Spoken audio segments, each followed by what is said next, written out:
सलीम सचमानी साहब, आपका ताल्लुक तहरीक इंसाफ से, इस प्रोग्राम में आपको वेलकम करते हैं। और मुझे ज्वाइन किया है सचमानी साहब। जमहूरियत का अमल था, इलेक्शंस होने थे, होना है, चले जनाब हो गए।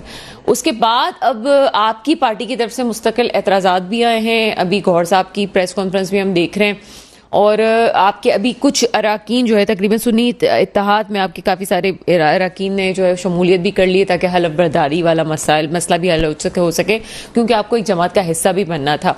आगे मामलात को इस वक्त पब्लिक कंफ्यूज है कि पीटीआई किस तरह से लेके चलेगी। देखिए, पीटीआई के हक पे ये डाका नहीं डाला गया है, बल्कि अवाम के हक पे डाका डाला गया, अवाम का मैंडेट चुराया गया है। इसमें तो कोई शक शुबा नहीं है। आप हमारे लोकल जो साफी हैं उनकी अक्सरियत की जो है आप राय देख लें, और इंटरनेशनल साफियों की तो 100% राय जो है वो इस बात पर है कि धांधली हुई है, और इससे बड़े पैमाने पे धांधली हुई है कि कराची की सारी नशिस्तें जो है ना धांधली की नज़र होंगी, पिंडी की सारी नशिस्तें धांधली की नज़र होंगी, पिंडी डिवीजन की नशिस्तें। और जो आप कह रही हैं कि वो चट्ठा साहब को जो है वो यू टर्न लेना पड़ा, वो यू टर्न तो जाहिर सी बात है, मार खाने के बाद यू टर्न हो ही जाता है, और हाथी भी घोड़ा और घोड़ा भी हाथी बन जाता है। इस तरीके के जो मुल्क को चलाया जा रहा है, मुल्क को नुकसान की तरफ ले जाया जा रहा है, इससे मुल्क तबाही की तरफ बढ़ रहा है। और आप देखें कि जो तमाम तर जो ये जिम्मेदारी है वो उन लोगों पर है जो हुकूमत चला रहे हैं, जो ताकतवर और हल्के हैं। उनको पता है कि ट्रिलियंस ऑफ डॉलर मुल्क के बाहर पड़े हुए हैं, बजाय उसके ऊपर तवज्जो नहीं दे रहे हैं। कोई बात नहीं, मगर मजीद लूट मार ना हो उसके ऊपर तो कम से कम तवज्जो दी जाए, उसके ऊपर तो कम से कम रोकथाम के इकदाम किए जाएं। पहले भी तो कुछ कहा गया था कि सारे बाहर वाले डॉलर्स पाकिस्तान, मैं आपसे यही कह रहा हूँ, अगर उसके ऊपर कुछ रुकावट है तो, मगर इस वक्त जो लूट मार जारी है, इस वक्त भी जो जारी है, अभी आप देख लें इलेक्शन के अंदर ही आप देख लें। अभी मैं परसों चैनल या पता है जहन में नहीं चल, बोले एक बंदे के ऊपर 2550 एक वोटर के ऊपर अखराज आता है, और एक हल्के के अंदर तकरीबन 7 लाख के करीब जो है वोटर्स रजिस्टर्ड है। इस हिसाब से अगर आप देखें तो 1 अरब और 27 करोड़ रुपए एक हल्के के ऊपर लागत आई है। इलेक्शन कमीशन ने पाकिस्तानी कौम को पैसे बेदरक तौर पे लूटा जाता है, बेदरक तौर पे इसका इस्तेमाल किया जाता है। हमारी अशराफिया की जो है वो मरातें जो है वो 18.3 अरब डॉलर की हैं, जबकि हमारा मुल्क जो है वो 2-3 अरब डॉलर के लिए जो है ना रो रहा होता है। इस तरीके से कैसे मुल्क चलेगा? पहले मराते 18 नहीं 36 अरब डॉलर की दें, इनको हमें मना नहीं है, मगर कौम को इकनॉमी को बेहतर करके, कौम की इकनॉमी को करप्शन से निकाल के उसको अब मरातों को बढ़ाएं तो बात समझ आती। कौम की इकनॉमी को बेरागरक हुआ है, कौम की मरातों का बेरागरक हुआ है, और अशराफे की मरातें बढ़ती जा रही हैं। ठीक है, आगे चलते हैं जनाब। जान संजवानी साहब क्या कमेंट करेंगे? देखिए, पहले तो मैं उनकी बात का जवाब दे दूं, जो उन्होंने कहा कि सबसे ज्यादा बेनिफिशियरी इस इलेक्शन की पीटीआई है।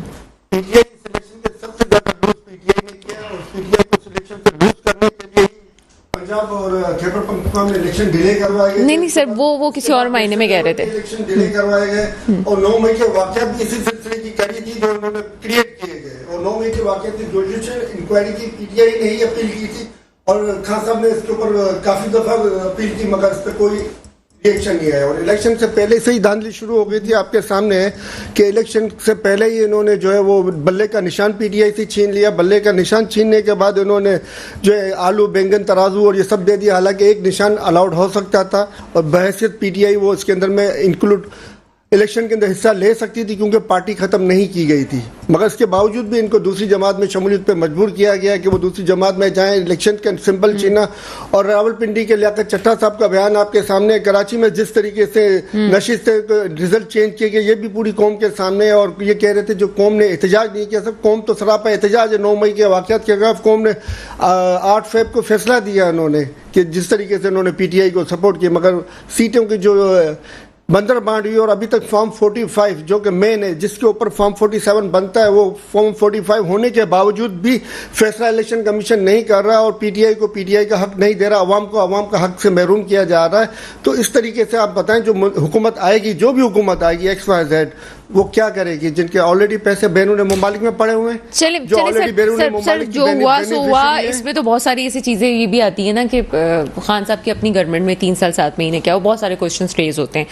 अब मुझे आप बताएं कि पाकिस्तान में आगे मुस्तकबिल में जो गवर्नमेंट बन रही है, पीटीआई का क्या किरदार होगा? क्या PDM2 के साथ पीटीआई के ताल्लुकात कैसे रहेंगे? मुल्क की तरक्की में पीटीआई क्या किरदार अदा करेगी? पीटीआई का सबसे अहम किरदार और सबसे अहम कोशिश ही यही होगी कि पाकिस्तान के जो कौम के पैसे हैं वो पाकिस्तानी अवाम के ऊपर खर्च हों, और पाकिस्तानी कौम के पैसे जो है जो मुंतकली, मतलब एक मजबूत जो है पोजीशन के तौर पे आप लोग सामने आना चाह रहे हैं? नहीं, इंशाल्लाह आप देखेंगे 6 महीने के अंदर अंदर ये फॉर्म 45 के ऊपर इनको फैसले देने पड़ेंगे।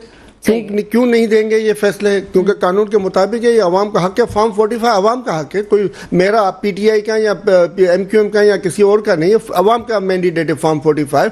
इसके हिसाब से इनको रिजल्ट देने पड़ेंगे, और न देंगे तो ये खुल्लम खुल्ला जो है ना इंटरनेशनल और नेशनल वायलेशन होगी जो अवाम के ऊपर होगी, चलें जो कि नहीं होनी चाहिए, जिससे मुल्क तनज़ुली की तरफ जाएगा। मुल्क में और इदारों के दरमियान, अवाम में और इदारों के दरमियान फासले बढ़ेंगे। इससे ये इसी तरह की हरकतें जो होती हुई आई हैं क़याम पाकिस्तान से लेके आज तक, जिसकी वजह से अवाम में और इदारों के दरमियान फासले मजीद बढ़ते चले जा रहे हैं, और जिसके नुकसान पूरी कौम को बर्दाश्त करने पड़ रहे हैं। चलें, संजवानी साहब कराची पे स्पेशली बात करेंगे। जी, पहले इनके बात का जवाब दे दूं। जो ये कह रहे थे कि सिंध दे दिया, बलूचिस्तान ने इनको दे दिया, खैबर पख्तूनख्वा इनको दे दिया, पंजाब इनको दे दिया, ये दे दिया क्या होता है?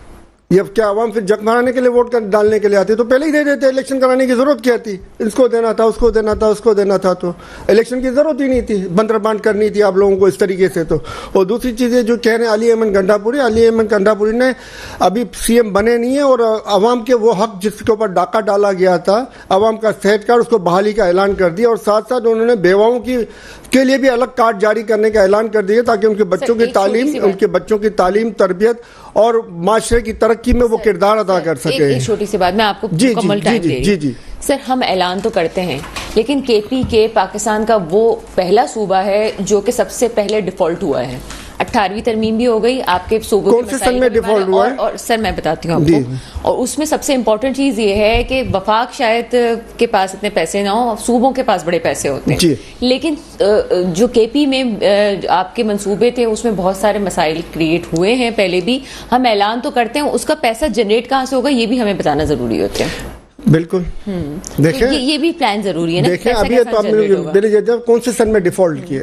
सर, आप ही की हुकूमत में डिफॉल्ट नहीं, कौन से सन क्या था? सर, आपकी 2013 में भी आप मौजूद थे सर, 2018 में भी आप मौजूद थे। मैं वही पूछ रहा हूँ, 13 था, 14 था, 15 था, 16 था, 17 था, 18 था, कौन सा सन था? क्योंकि किसी भी टाइम में ये बात मैंने नहीं न्यूज पढ़ी कि ये डिफॉल्ट किया है। डिफॉल्ट के करीब जरूर सुना था, बारे में नहीं बोलते। मैं खैबर पख्तूनख्वा की बात कर रहा हूँ, कैसे बोलेंगे सर? वही बात कर रहा हूँ ना, मैं भी विदाउट उसके हम बात करते हैं कि सर, मैं विदाउट पे बात ही नहीं करती, मेरा प्रोग्राम विदाउट। चले हम बात को आगे बढ़ाते हैं। मैं ये बात कर रही हूँ कि हम बात को आगे बढ़ाते हैं। मैं ये कह रही हूँ कि ठीक है, ऐलान कर दिया, ठीक है। रिसोर्सेज कहाँ है? देखें, रिसोर्सेज वही है जो उससे पहले दे रहे थे। रिसोर्सेज कोई और तो नहीं है। अखराजात कम करेंगे, अखराजात कम करके वो रिसोर्सेज पैदा करेंगे। पहले भी उन्होंने यही किया था और अब भी यही करेंगे, मगर शर्त ये कि नीयतें हों। मैंने आपसे पहले ही कहा था कि 18.3 अरब डॉलर की मराते हैं जो अशराफिया ले रही है। हालांकि वो अशराफिया वो है कि वो करप्शन में इतनी डूबी हुई कि अगर ये अवाम का पैसा उनको न मिले ना तो भी उनको जरूरत नहीं है इस मरातों की, मगर फिर भी वो मराते भी दी जाएंगे कि जो अशराफिया अपना प्राइम मिनिस्टर हाउस बंद करके वहां पे यूनिवर्सिटीज बनाना चाह रही थी, जिन्होंने भैंसें बेच दी थी, जिन्होंने ये, वो भी तो एक था ना कि हम जो है वो पूरे सिस्टम के खिलाफ है, हम जो है प्रोटोकॉल सिस्टम को खत्म कर देंगे, लेकिन हमने जितना प्रोटोकॉल देखा वो भी तो सर है ना, भूले तो नहीं है ना सर हम, वो भी तो अशराफिया थी सर। बिल्कुल, आपकी बात बिल्कुल सही है, वो भी अशराफिया थी, मगर उस दौर के अखराजात का कंट्रीब्यूट करें, अब दौर के अखराजात की आप लिस्ट निकालें और इनके दौरों की अखराजात की लिस्ट निकालें तो जमीन और आसमान का फर्क है। एक दो रुपए का नहीं, 1-2 अरब का नहीं, खरबों रुपयों का फर्क है। एक्सपेंसेस जो इनके दौर में 3.5 साल में और जो बाद में आने वाले 16 महीने के अंदर अखराजात हो, उसमें मोर देन खरबों रुपए का फर्क है, 1-2 रुपए का फर्क नहीं है। और यही वजह थी। ये एक मिनट मैं आपको रिपोर्ट नहीं, आपको मैं आपको अपनी बात मुकम्मल, 1 मिनट बेटा, मैं अपनी बात 1 मिनट मुकम्मल कर लूँ, मैं अपनी बात मुकम्मल कर लूँ। और ये जो मैं आपसे कह रहा हूँ ना, खरबों रुपए का फर्क है, तो ये मुझे बताया ना 16 महीने के अंदर वो 18 अरब डॉलर जो कौमी खजाने में पड़े हुए थे वो किधर गायब हो गए?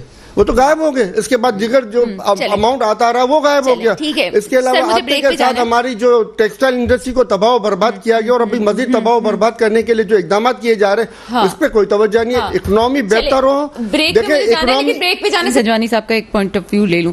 सर मैंने पहले भी आपसे क्वेश्चन किया था लेकिन बीच में रह गया वो। कराची की सूरत हाल के हवाले से थोड़ा सा कमेंट कीजिएगा। देखिए कराची के अंदर में आपको पता है जिस तरीके से जो लीडर साहबान हमारे एमक्यूएम के मौजूद है वो अल्ताफ हुसैन के दौर में मौजूद थे। 30,000 कराची के लड़के मुख्तलिफ इदारों के अंडर में जो है उनको शहीद किया गया या मारा गया, जो आप इसको अल्फाज जो जिस तरीके से अदा करें, मगर वो लीडरान वो आज भी मौजूद है जिनके दौर के अंदर में, जिनकी हुक्मरानी के दौर में हुआ। आज वही हुक्मरानी के दावेदार बन के आए हुए, इसलिए कराची की आवाम ने मुकम्मल तौर पर इनको रिजेक्ट किया, जिसकी वजह से रात के अंधेरे को गुजरने के बाद सुबह की दूसरी दिन सुबह की तुलू होने के ऊपर इनको खुशखबरी सुनाई दी कि इतनी सीटें आपको दे दी गई हैं। नहीं, वो रात को ही उन्होंने प्रेस कॉन्फ्रेंस, वो प्रेस कॉन्फ्रेंस रात को अगर आपकी प्रेस कॉन्फ्रेंस का क्लिप चलाए तो उनको चेहरे आपके सामने आया होंगे कि कितने रोते हुए चेहरे से इन्होंने अनाउंसमेंट किया था। वो क्लिप मैंने सुना था। 19 सीटों का इन्होंने अनाउंसमेंट किया था, मैंने भी देखा था, मगर कितने रोते हुए चेहरे के साथ में इन्होंने अनाउंसमेंट किया था, वो जरा क्लिप आप चलाएंगे तो आपके सामने आ जाएगा। इस तरह अनाउंसमेंट तो हर कोई कर सकता है, उसको पता है सुबह को पेपर में मेरा रिजल्ट चेंज होना है। अब तो फॉर्म 45 लाए ना, क्यों नहीं ला रहे हैं? आज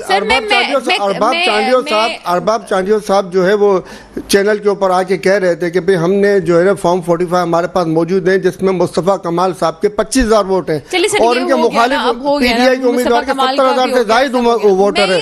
मगर ये कलम चला के जीता गया। ये इस तरीके से, जैसे अभी इन्होंने कहा कि इनको दे दिया गया, वापस दोबारा रिपीट किया इन्होंने, दे दिया। जब दे ही देना तो इलेक्शन क्यों करा रहे हैं आप? दे दे वैसे ही।